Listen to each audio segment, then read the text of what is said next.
that currently are still left to become an unrestricted free agent on Wednesday, and the players who have been signed to contracts either away from the Bengals or for the Bengals. First player we have here is Jesse Bates, who has signed a 4-year, $64 million deal.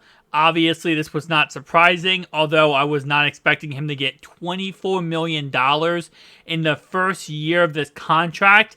He's getting $24 million year one, and he's getting $18 year after that. 2 years, back-to-back years after that. 3 back-to-back years after that.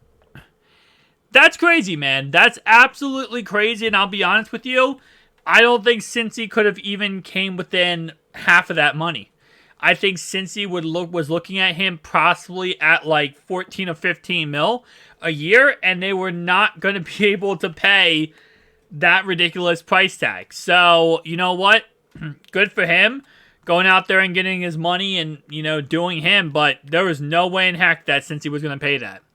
Von Bell signed a 3-year, $21 million contract, so $7 a year. This one was disappointing, but based on what I understand from rumors, is that there was no working this one out. Like, they went back and forth on a number, and they just simply could not get the numbers they wanted. They tried, they worked together, but this one was just not going to work out staying in Cincinnati. They wanted to keep him there. They tried everything they could, but it just wasn't going to work out. So this one, once I kind of heard those rumors, but even before he got signed by the Panthers, those rumors were coming out. Like, listen, they're trying, but it's just not working out.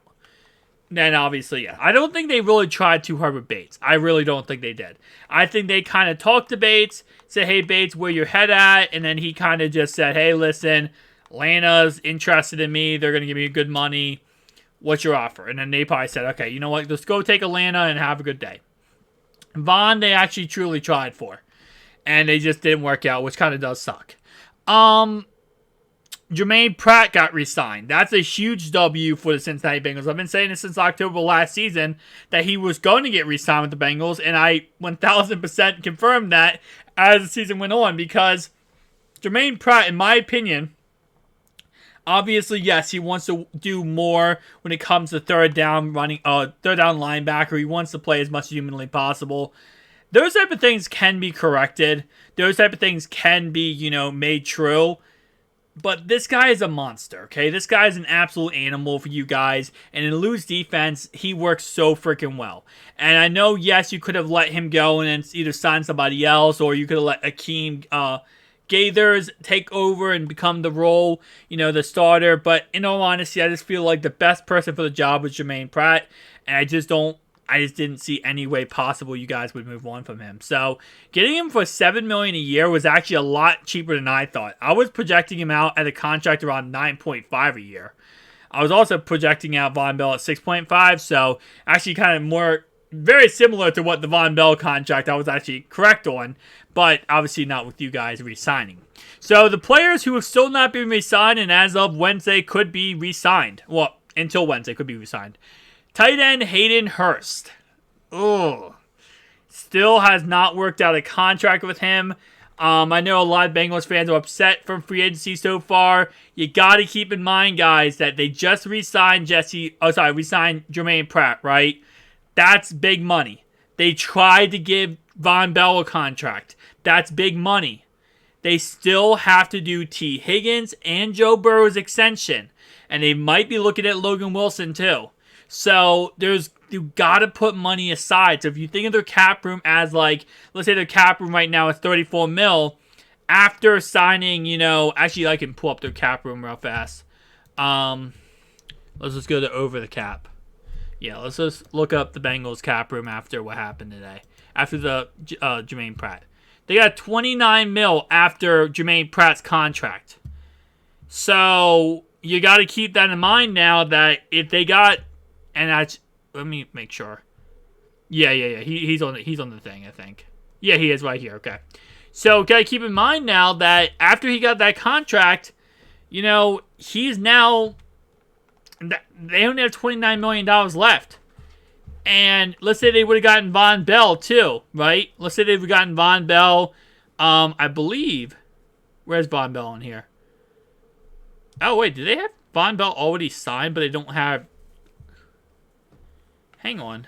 Hold up 1 second, guys. I gotta check this out.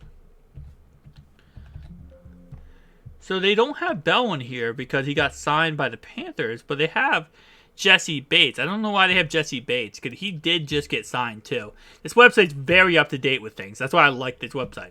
Anyway, though, let's say they would have signed Von Bell, right? That would have been $22 million. Around like 22, 23 million. Just like that. They still got to give Burrow extension. Like, they still got to give Burrow his money. He's going to get paid. So that's another thing you have to set aside. I'm going to think they're going to set aside at least $20 million for, Joe Burrow's extension. So they can't go out there and sign everybody else if they have 20 out of the $29 million set aside for Burrow. And then Higgins, too. Samaje Perine, still not a free agent. They can honestly, I love Samaje Perine, but I'm saying right now, I think they go in the draft with this guy. I think they go in the draft at this moment in time when it comes to going for a running back. I don't think they resign. I'm going to say they don't resign Samaje and they just draft a guy like Tank in the 4th round or Muhammad in the 7th round or whoever. There's so many good running backs in this draft class. Hayden Hurst still has not signed. This one is actually not surprising. I don't think he gets that much money on the open market. I think that he does resign, but he might resign, honestly, speaking-wise, in like a week or so. I don't think he resigns right away. I think he's going to test the open market, find out that it's not all, sunshine and rainbows, and then come back to Cincinnati. Same thing with Eli Apple. They're not going to re-sign him right away. They'll let him kind of like sit out there in the open market. It also brings down the price tag, by the way, of the player. If you let him sit out in the market instead of re-sign him right away, you let him sit out, then it works out pretty well. Trey Flowers, there's no way. He is the only guy I think they've signed. I think they signed Trey Flowers tomorrow, and that's it. All these other guys leave. Obviously, safety, Michael Thomas already re-signed with them, so that's actually a W right there. But I think Drew Sample, we already talked about before, he's done in Cincinnati. Trent Taylor, he's probably done too. Clark Harris, he is actually done. They re-signed the other long snapper, and it was a 25-year-old. So Clark Harris and his 38-year-old self is done. He's off the team. That's not even a question. Max Sharping, he's absolutely done. They're going to draft at least one guard in this draft. And so he's absolutely out of the window. Mitchell Wilcox, they did not give him a franchise tag. And I think they made him, I believe in the franchise tag. They're not going to keep him. They're already confirmed they're getting rid of him. Clay Johnson, they probably just get rid of him. They probably get rid of him. He is currently probably going to be suspended or go to jail with the Alvin Kamara situation. So he's nothing special. Obviously, Max is going. Brandon Allen is probably going too. I think they probably, if I'm the Bengals here, they might take Stetson Bennett in the draft in the 7th round. So he might be going too. So yeah, overall not bad. Obviously we still have another day of free agency before players technically can sign. Free agency starts on Wednesday, but this is a tampering period, so there's still things that are going to happen. But I say honestly, right now, I think they bring back Trey Flowers right now. Everyone else either gets cut, no one signs them, or they get re-signed in the future. Like I said, Hayden Hurst and Eli Apple.